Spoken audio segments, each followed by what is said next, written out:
Hi, this is a practice video. I've been doing some videos for work and I feel like I need to get a little more comfortable being on camera and speaking on camera. So tonight I'm going to talk a little bit about my extort deck for Magic the Gathering. Um, this is a deck that I built to play in groups, and I built this deck with a lot of cards that I found at a thrift store. I found a box of about 60 cards. Um, I bought it for 50 cents, and about half of those cards ended up going into this deck. So the deck revolves around the extort mechanic, which is printed on usually these low casting cost creatures. So you play one of those. Once that's on the board, uh, whenever you cast a spell, you may pay a black or a white mana. And if you do, each opponent loses one life and you gain that much life. So if I'm playing in a group of 3 people and I pay that extort cost of 1, each person is going to lose 1 and I'm going to end up gaining 3. The nice thing about the extort mechanic is if I have 2 creatures or 3 creatures or more, I can pay that extort cost for each of those creatures. So if I've got 3 creatures out with extort and I cast a spell and I have 3 mana to spend, I can tap that 3 mana and do 3 damage to each opponent, and then I would end up gaining 9 life. Um, so it gives you a pretty good advantage as far as life totals go. And you can start that pretty early on in the game because everything is so low casting cost. Um, so besides my extort creatures, the rest of the cards in the deck are a lot of low casting cost enchantments and sorceries and instants,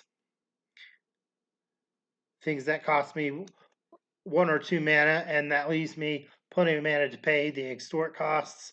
Um, so I can cast this Doom Blade, wipe out an opponent's creature, and then pay 2 or 3 uh, extra to extort, um, and gain that 9 life on top of whatever my spell did for me.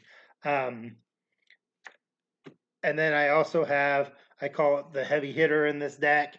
I have Blood Baron of Viscopa, which is a 4/4.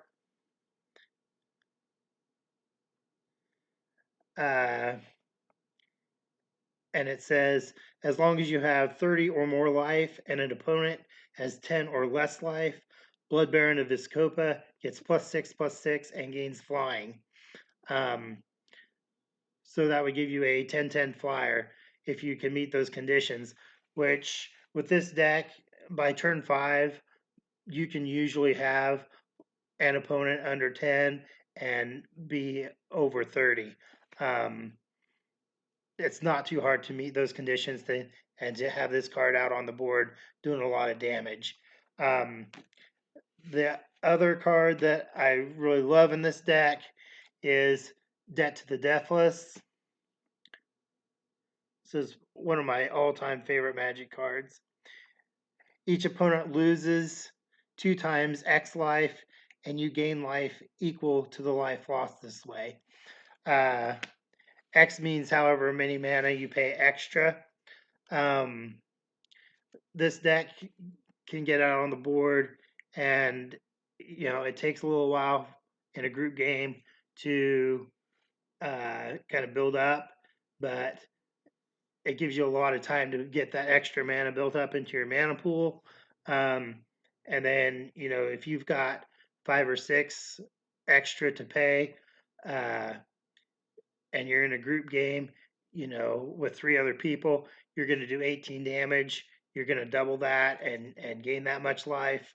Um, 18 damage will usually take most of your opponents off the board.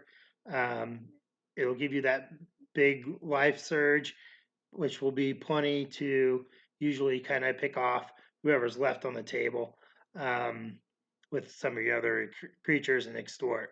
Uh, So that's my extort deck. The downside of this deck is um, people who have played against extort, once they see it and identify that you've got more than a couple of creatures in there with extort, they're going to start coming after you pretty hard, probably teaming up on you to keep those creatures down. Um, but that's kind of the name of the game. Uh, the good thing about this deck is it's got so many extort creatures in it. Most of the time, even in a group setting, there's not enough removal in the game to keep all of those creatures out of the way. And eventually, um, this deck is going to get untracked and do a lot of damage. Um, so that's the deck. Thanks for watching. Hope you learned something, and I'll see you next time.